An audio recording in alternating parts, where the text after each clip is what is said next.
Vă rugăm din nou să reocupați locurile pe scaune. Amintesc faptul că pe 23 octombrie vom avea un botez în apă, aici la Elim. Că sunt printre noi prieteni din familii de credincioși unii care încă n-au încheiat legământ cu Domnul și doresc să facă pasul acesta atât de important pentru binele etern al sufletului tău. Te rog să nu grăbești în dimineața aceasta, să rămâi la urmă, fie la noi, la frații păstori, fie la secretariat, și să iei cererea de botez, să o completezi și apoi să o aduci. Iar acum ascultăm cuvântul Domnului.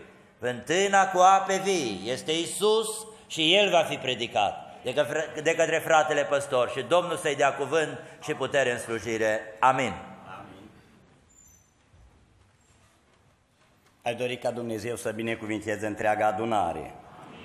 Aș vrea să recitesc a doilea verset pe care era citit aici, spunea: lăsați copilașii să vină la mine și nu-i opriți. Și mai adaug un verset pe care îl arată în Psalmul 46, prima parte a versetului 10. Opriți-vă și să știți că eu sunt Dumnezeu. Amin. Am observat că omenirea întreagă se împarte în trei categorii. Sunt oameni care ascultă de Dumnezeu și se opresc acolo unde Dumnezeu spune că trebuie să se oprească. O altă categorie a oamenilor în care Dumnezeu spune să se oprească și ei nu se opresc. Și o altă categorie de oameni unde trebuie să nu se oprească și ei acolo se opresc. A vrea de data aceasta să vedem noi de care oameni suntem și zic: Doamne, ajută-ne la aceasta. Amin?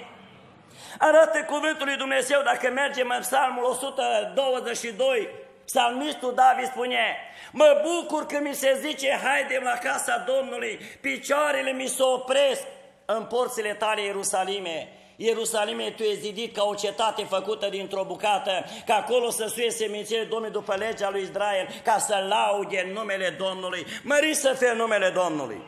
Unul dintre cele mai importante locuri de pe fața pământului, nu există un loc mai important și mai răsplătit ca adunarea, în care Biblia declară că fiecare din noi trebuie să ne oprim în porțile casei lui Dumnezeu și zice: Doamne, ajută-ne la aceasta. Amin?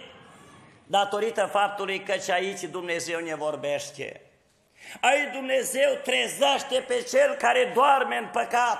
Aici Dumnezeu ne pregătește pentru mântuire și viața veșnică. Aici Dumnezeu ne vorbește prin cântare. Aici Dumnezeu ne vorbește prin Evanghelie. Aici ne vorbește Dumnezeu prin poezie. Aici Dumnezeu ne mântuiește. Mărit să fie numele Domnului. Și arată cuvântul Domnului că mai mult face o zi în curțile tale decât 1000 în altă parte. Și tot David în Psalmul 27, versetul 4 spunea: un lucru cer și îl doresc fierbinte de la Domnul. Aș dori ca toată viața mea să locuiesc în casa lui Dumnezeu. Și zic: Doamne, ajută-ne la aceasta. Amin? Amin. Să nu lipsim de la adunare niciodată. Apoi arată cuvântul lui Dumnezeu în continuare locuri interzise unde nu avem voie să ne oprim. Dacă mergem în cuvântul lui Dumnezeu, în Psalmul 1 zice: ferice de omul care nu se duce la sfatul celor răi, nu se așează pe scaunul celor batjocoritori și nu se oprește pe calea celor păcătoși. Aș dori ca Dumnezeu să dea putere să nu ne oprim niciodată pe calea celor păcătoși. Doamne, ajută-ne la aceasta. Cuvântul lui Dumnezeu spune: opriți-vă și nu mai păcătuiți, că eu sunt Domnul Dumnezeul vostru. Știi din ce cauză? Că Dumnezeu va duce la judecată orice faptă și fapta aceasta va fi cu privire la tot ceea ce facem în viața aceasta, fie bine, fie rău. Și zic: Doamne, ajută-ne la aceasta. Mărit să fie numele Domnului. Aș vrea de data aceasta să mergem puțin la marea lucrare a binecuvântării care au avut astăzi loc în locul acesta. Nu există nimic mai mult pentru copiii noștri încă de mici să-i ducem să-i înfățișăm înaintea lui Dumnezeu și zic: Doamne, ajută-ne la aceasta. Sunt familii care nu și-au dus copiii la binecuvântare. Eram odată într-o adunare și predicam Evanghelia și după ce m-am dat jos din amvon, a venit o tânără la mine și a zis: frate Marinel, vreau să-ți dau numărul de telefon al lui tata, să stai de vorbă cu el. Dar de ce? jumătate, o parte din copii au dus la binecuvântare și o parte nu i-au mai dus la binecuvântare. Cuvântul lui Dumnezeu ne declară că copiii noștri trebuie să fie duși, înfățișați înaintea lui Dumnezeu și numele lui Dumnezeu să rămână peste ei, mărit să fie numele Domnului. Și am stat de vorbă cu tatăl acesta și am zis, de ce n-ai dus copiii la binecuvântare? Unul dintre motivele pe care unii vin și le spun în felul următor, arată Pavel, dacă unul dintre părinți sunt credincioși, copiii se nasc cum? Sfinți. Dar dacă sunt amândoi, eu zic că sunt prea sfinți. Dar nu mai sfânt ca Domnul Iisus Hristos.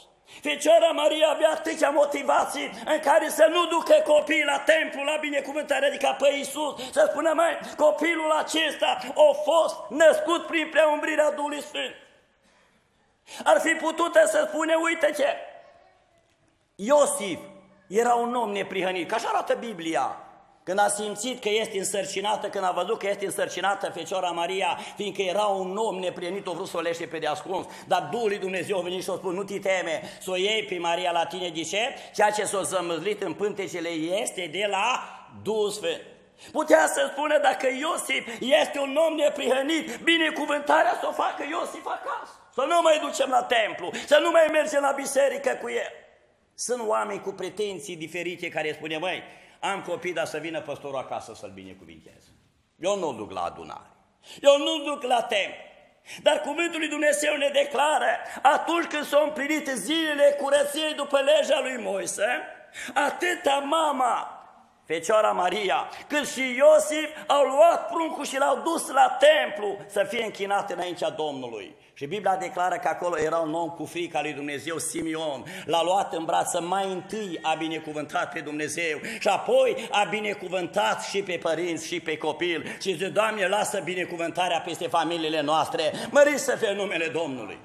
Alții au venit și au spus, măi, atunci când Iacov binecuvântă fiecare fiu, a prorocit fiecare copil în parte ce se va întâmpla cu el. O zi, Dan este un șarpe pe cărare, un pui de leu, o năpârcă, tu vei înțăpa călchile calului făcând ca călărețul să cadă pe spate. Și când ajungi acolo la Iuda, Iudo, vine și spune despre Iuda că tu vei primi laudile din gurile fraților tăi, din ce cauză? Că din tine se va naște Iisus Hristos, Mesia. Dar uite, în vremurile noastre de astăzi, binecuvântările pe care să cer, nu prorocește nimeni ce va fi cu el în viitor. Nu aceasta e important. Aici citea fratele și spunea în felul următor, i-a luat în brațe Iisus și i-a binecuvântat. Putea să le prorocească Iisus la fiecare. Ce va fi cu el? Ce va ajunge el? Va fi un mare proroc, va fi un mare cântăreț, va fi un mare evanghelist. Dar Biblia declară că nu le-a prorocit la niciunul, dar i-a luat în brațe și i-a binecuvântat. Doamne, ajută-ne la aceasta, amin? Notat, copiii trebuie duși la binecuvântare încă de mici în casa lui Dumnezeu, în templul lui Dumnezeu și zic, Doamne, ajută-ne la aceasta, mărit să fie numele Domnului. Care e diferența între binecuvântare și botez? Am observat că sunt unele crezuri, religii, care iau copii și îl duc la botez. Și spune, odată am luat în mașină pe una care era la ocazie, era însărcinată și zic, mai aveți copii? Da. Și i-ați botezat? Zice, da. Și ce-a rostit lucrătorul de acolo? Lapes pe fidul de Satana. Și a zis, da, copilul nu e a dumneavoastră, el e Satana. Păi nu știu de ce spune așa. Și da, lapăd. Nănașa spune că lapădă. Ați observat că niciun cuvânt de felul acesta n-a fost rostit, datorită faptului că copiii sunt o binecuvântare de la Domnul. O răsplata pântecilor este de la Dumnezeu și noi închinăm înaintea lui Dumnezeu. Odată într-o împrejurare oarecare, era o mamă stearpă și spunea către soț, ori îmi dai copiii, ori mor. La care el spunea, dar eu sunt în locul lui Dumnezeu să dau copii? Dumnezeu este cela care dă copii. Amin? Amin. Arată cuvântul Domnului, era citit aici la timpul de rugăciune de către fratele Ilie. Dacă Domnul nu zidește o casă, degeaba să luptă cei ce vor să o zidească. Dacă Domnul nu păzește o cetate, degeaba să luptă cei ce vor să o păzească. Sunt familii care doresc copii și nu au. Au alergat și pe la medici într-o parte în alta și nu au copii. Dar copiii sunt o binecuvântare de la Dumnezeu și de Doamne binecuvântă copiii noștri. Măriți să fie numele Domnului. Diferența între binecuvântare și botez e foarte mare. Eram odată la binecuvântare și am luat copiii în brațe și am zis, i-ați adus pentru botez? Și am pus întrebările care să pun la botez și am zis, auzi, Daniel, sau cum l-o chemat, crezi că Iisus Hristos e Fiul lui Dumnezeu? Și nu răspund nimic. Că ce păcat ce ai făcut, că botezul pe iertarea păcatului? Și nu răspund nimic. Vrei să slujești tu pe Dumnezeu până la capăt? Și nu răspund nimic. Și am luat și duceți-l, nu-l putem boteza. O zi, noi nu l-am adus la botez, noi l-am dus la binecuvântare să fie închinat înaintea lui Dumnezeu, mărit să fie numele Domnului. Mare valoare are binecuvântarea, fraților, chiar dacă noi poate că unii o privim așa ușuratic. Eram odată, stăteam de vorbă cu o familie care nu și-a dus copiii la binecuvântare și era predicator, era lucrător și el. Și în împrejurarea aceasta ajung în familie, avea al 10-lea, al 11-lea copil și unul era foarte bolnav, nici n-am văzut așa caz. Plângea una într-una, nu se oprea și așa se întorcea, parcă n-avea firea spinării, de la cap până la picioare. Și mi-a venit un cuvânt, nu mi-am dat seama de ce. L-ați dus la binecuvântare? Și o zis nu. Când ați luat ultima dată trupul și sângele Domnului Iisus? Și mama, nu știu, mi-a venit așa cuvântul să întreb, nu știam ce învățături au, o strigat către soțul, Daniele, vino și ajută-mă în privința aceasta. Și o zis, ce baiu? Când am luat ultima dată trupul și sângele Domnului, nu știa nici anul. Nu știa când.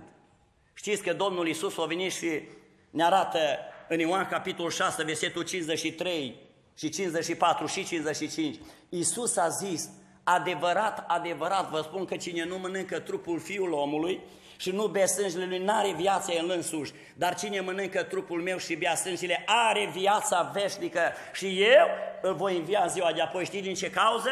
Că trupul meu este adevărată hrană și sângele meu este o adevărată băutură. Aș dori nici unul de aici să nu lăsăm copiii neduși la binecuvântare. Și zic, Doamne, ajută-ne la aceasta. Amin?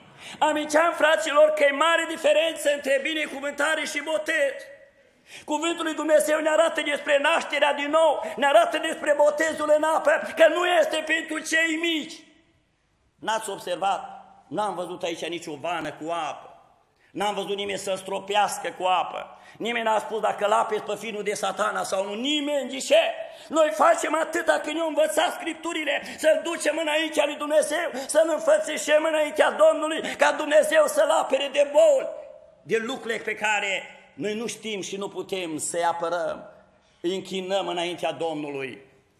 Și odată într-o împrejurare oarecare, stând de vorbă cu astfel de familii care nu vroia să ducă copiii la binecuvântare, a venit un frate mai în vârstă, aici am un cuvânt de spus. Am zis, da, eu am fost dus de mic la binecuvântare, am crescut și am ajuns cel mai mare vagabond, cel mai mare stricat, până când și poliția din sat s-a îngrozit despre mine. Oricât făceam câte o blăstămăție, în urechile mele auzam o voce care spunea, ai fost dus la binecuvântare.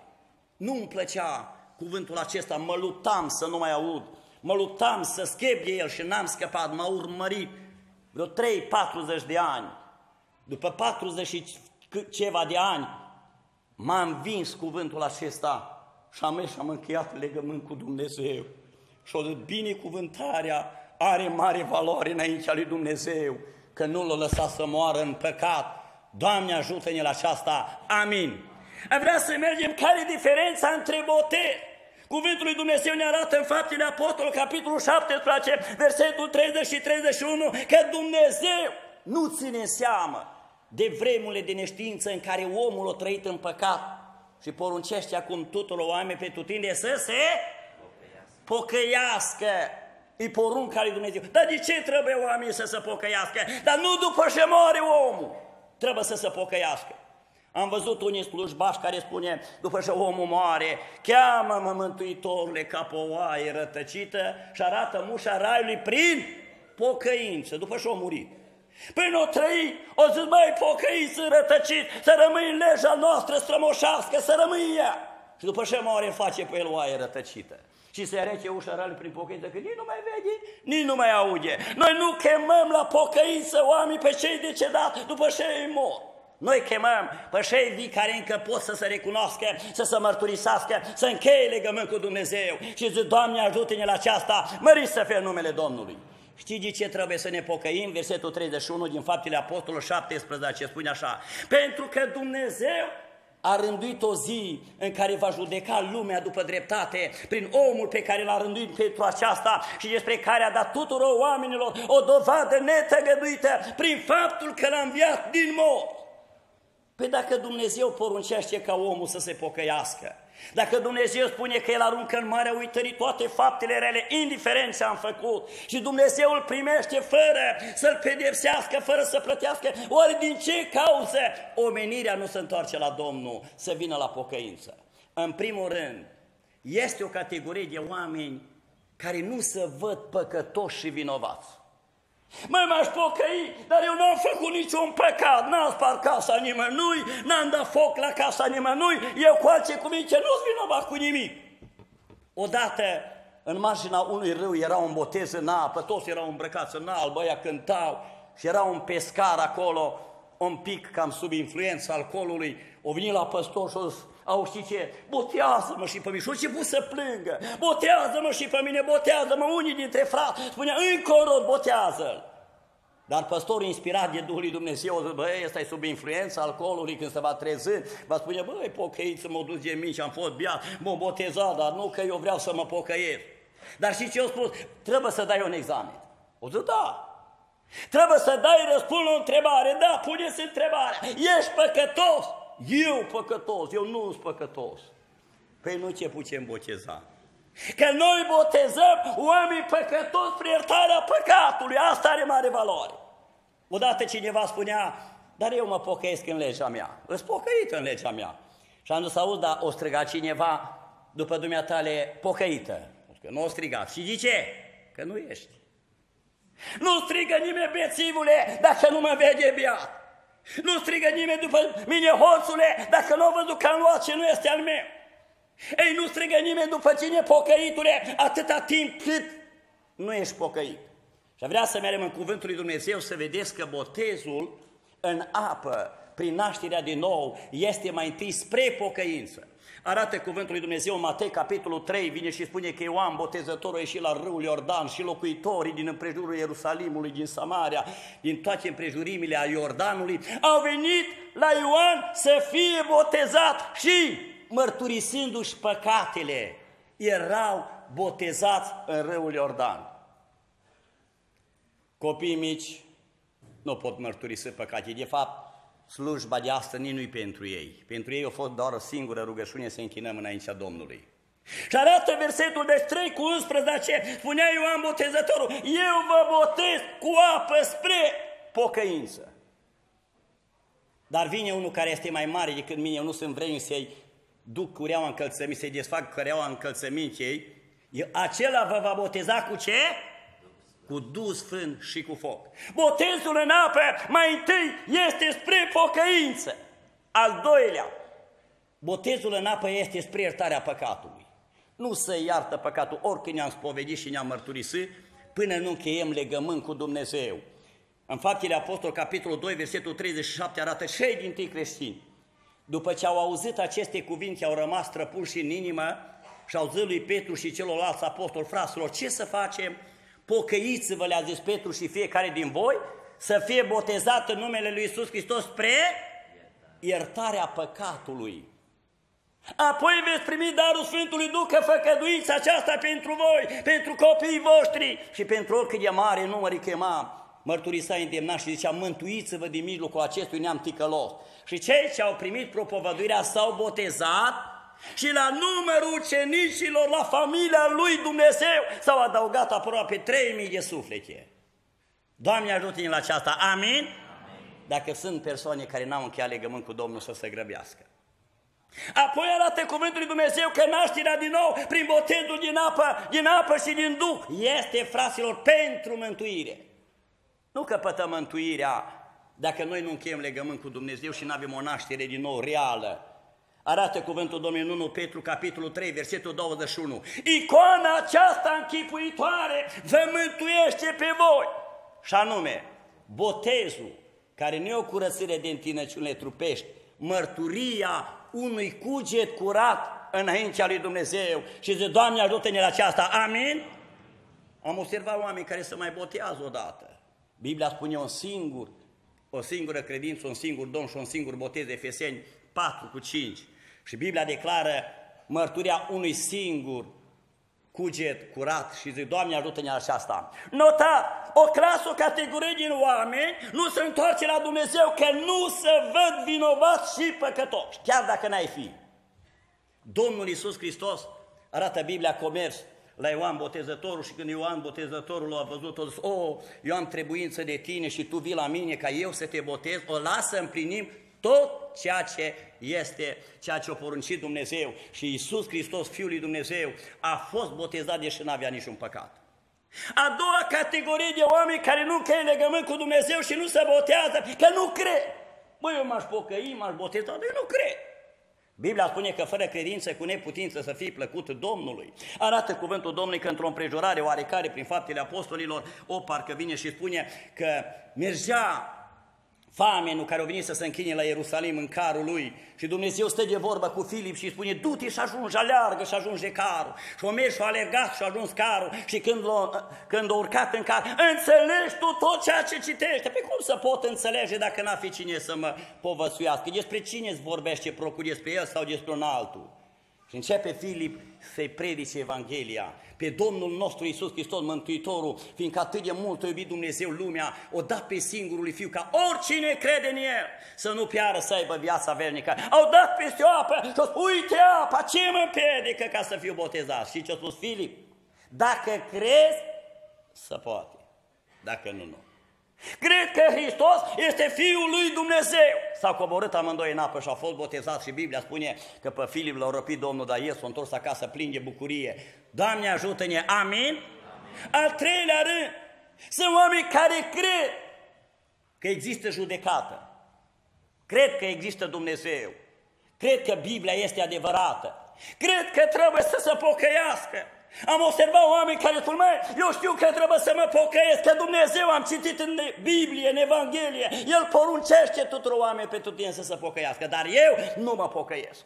Altul spune, știu că trebuie să mă botez, nu-i valabil botezul care spune mama că am fost dus din nașa, când am fost mic la apă pe finul de Satana, nu-i valabil, că Biblia spune cine crede să botează, e mântuit, cine nu eu sunt, dar eu nu mă botez. Oamenii care pun cuvântul nu în fața lucrurilor bune, își pierd mântuirea 100%. Am observat oameni care spun, eu nu mă pocăiesc, eu nu mă botez, eu nu mai mă duc la adunare, eu nu mă împărtășesc, eu nu vreau să mai cânt, eu nu vreau să mai mă rog. Fraților, toți acei care pun cuvântul nu în fața lucrurilor bune, care dau pacea, mântuirea, viața veșnică, n-au parte de mântuire. Aș dori ca Dumnezeu să ne ajute să punem cuvântul nu în fața tuturor lucrurilor rele. Amin? Eu nu mai iubesc lumea, zice Biblia, nu iubi lumea, nici lucrurile din lume. Că dragostea Tatălui nu rămâne el, suflete prea curvar, tu nu știi că pretinia cu lumea e vrăjmășie cu Dumnezeu. Lumea iubește ce este a ei, dar Dumnezeu iubește ce a Lui. Mărit să fie numele Domnului. Eu nu mai urăsc, eu nu mai mă cer, eu nu mai clevetez, eu nu mai vorbesc de rău, eu nu mai pismuiesc, eu nu mai trăiesc în păcat. Dacă noi punem cuvântul nu în fața lucrurilor rele, avem șansa mântuirii și a vieții veșnice și zic, Doamne ajută-ne la aceasta. Amin? A treia categorie, spuneam, de oameni, cred, dar amână. Sunt oameni care cred că trebuie să încheie legământ cu Dumnezeu. Sunt oameni care cred că Biblia este adevărată, care cred că există o înviere a morților, dar mă pocăiesc, dar nu acum. Până îmi termină copiii facultatea, până sunt mai bătrân, până și vine moartea și îl prinde pe nepregătite. Și ar dori să nu amânăm și lucrurile rele să le amânăm.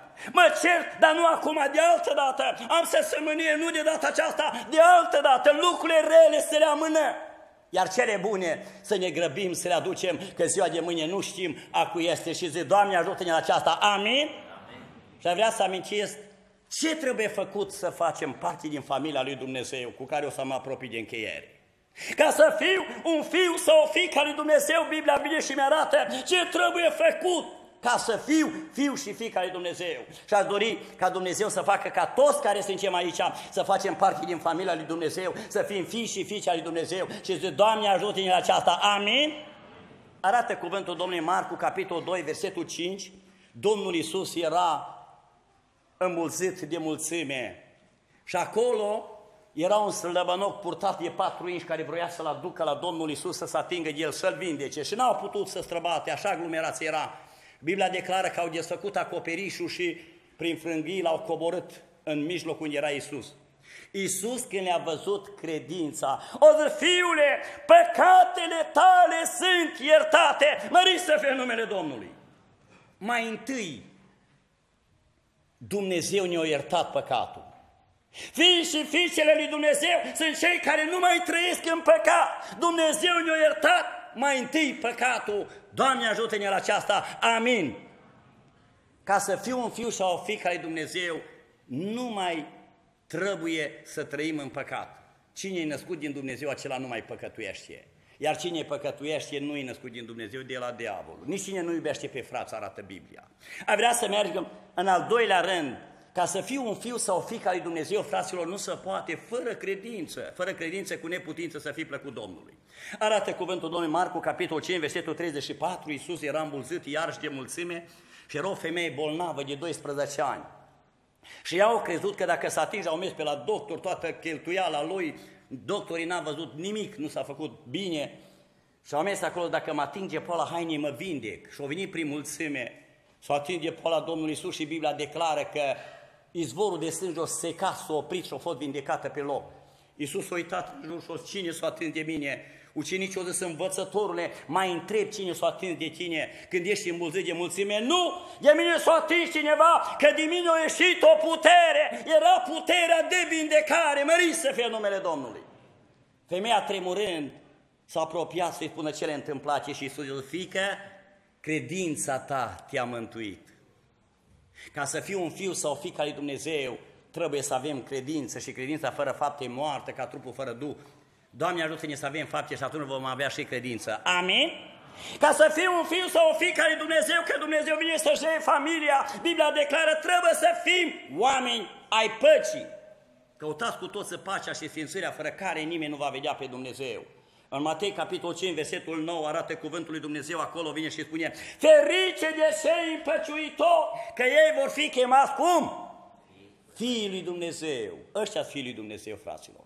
Dacă toată ziua cu ceartă, cu ură, cu pismă, cu nemulțumire, n-a fost ales în comitet, oare din ce cauză? Numai el, eu nu. Biblia declară, fiii lui Dumnezeu în familia Domnului sunt cei care aleargă după pace și zic și sfințire, căutați cu toți pacea, dar și sfințirea fără care nimeni nu va vedea pe Dumnezeu și zic, Doamne ajută-ne la aceasta, măriți să fie numele Domnului. Să fiu un fiu și o fiică a lui Dumnezeu, să facem parte din familia lui Dumnezeu. Biblia vine și declară că toți să fim niște copii ascultători de Dumnezeu. Dumnezeu nu are fii de ea care nu ascultă, Dumnezeu ne trimite la smerenie, nouă ne trebuie mândrie, ne trimite la pocăință, nouă ne trebuie altceva. Și arată cuvântul Domnului în Psalmul 34, versetul 11, veniți fiilor și ascultați-mă și eu vă voi învăța frica de Domnul. Știți din ce cauză? Frica de Domnul este începutul înțelepciunii și toți acei ce o păzesc au o minte sănătoasă, nu frica de oameni. Că frica de oameni este o cursă și mai întâi sunt fricoși. În Apocalipsa 21, versetul 8, deci iar cât despre fricoși, necredincioși, cârboși, curvari, vrăjitori, închinători, la idol și toți mincinoși, și plata lor este în iadul de foc care arde cu pucioasă, adică moartea a doua. Și ultimul punct pe care aș vrea să-l amintesc, ca să fim un fiu sau o fiică a lui Dumnezeu, toți trebuie să avem călăuzirea același Duh Sfânt. Dumnezeu trebuie să ne călăuzească pe toți în aceeași direcție, în același fel. Și Biblia declară că toți trebuie să avem aceeași învățătură.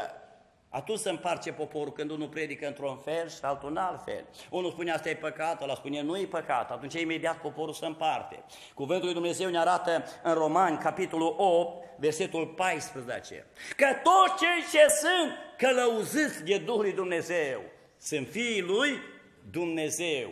Doamne, ajută-ne să fim călăuziți de Duhul Sfânt. Amin? Și toți de aici să facem parte din familia lui Dumnezeu și zic Domnul să ne ajute la aceasta.